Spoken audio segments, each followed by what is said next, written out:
我哋喺用電腦嘅時候，好難避免會遇到唔記得密碼嘅情形嘅。Windows 嘅電腦呢，可能仲好處理啲，但如果係蘋果嘅 MacBook 呢，唔記得密碼可能會係場災難噃。你睇下呢家登錄嘅界面呢，冇任何忘記密碼同埋係重置密碼嘅選項。如果你繼續輸入錯誤嘅密碼嘅話呢，佢會鎖你嘅賬號到15分鐘，甚至係永久封號嘅。依家我哋就等個時間呢，解咗鎖之後，再撳個電源鍵。OK， 依家呢就終於係過咗個解鎖時間啦。跟住呢，依家我哋要做嘅呢就係撳住呢個電源鍵，然後呢直到佢熄機。好啦，我哋依家準備重新開機啦。如果呢個電腦係 Intel 嘅型號呢，就撳住 Command 同埋 R。如果係 M 系列嘅型號呢，我哋呢就可以撳住呢個開機，進入恢復模式。喺呢個 Loading Startup Option 呢度呢，鬆開隻手指，跟住呢就揀 Options。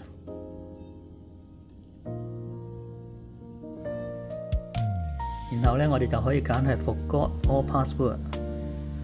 我哋呢依家呢就要係輸入當時係註冊蘋果呢個賬戶啦。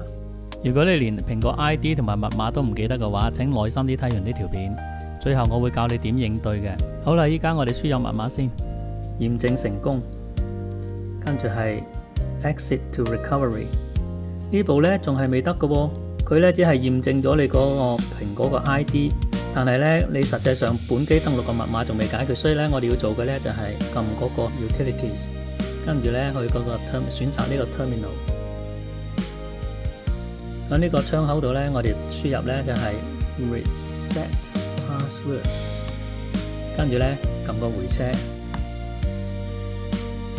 選擇呢個係 Forgot All Password， 忘記密碼，跟住呢選呢個係 Deactivate Mac。然後選 Deactivate，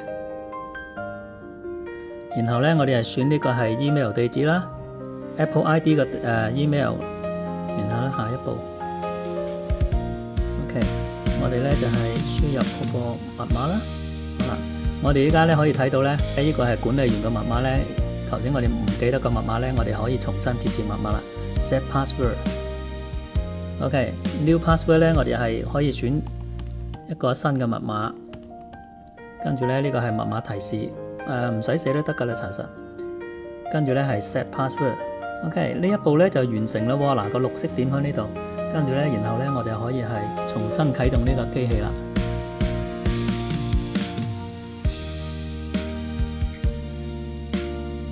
好啦，到呢一步呢，我哋重新激活呢個電腦，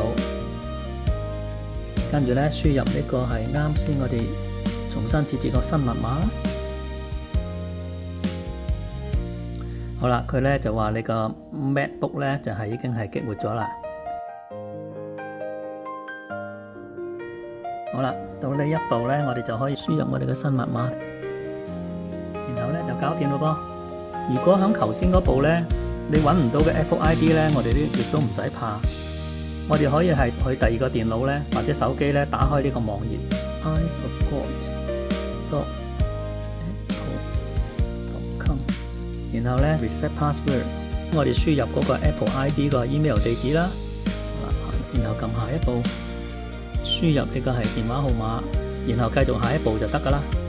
如果好唔好彩，你連 Apple ID 同埋密碼驗證方式呢都全部唔記得晒，只要你揾翻買機嗰陣時嘅發票或者收據，提供印響機身後面嘅序列號俾蘋果，佢就可以幫你解鎖㗎啦。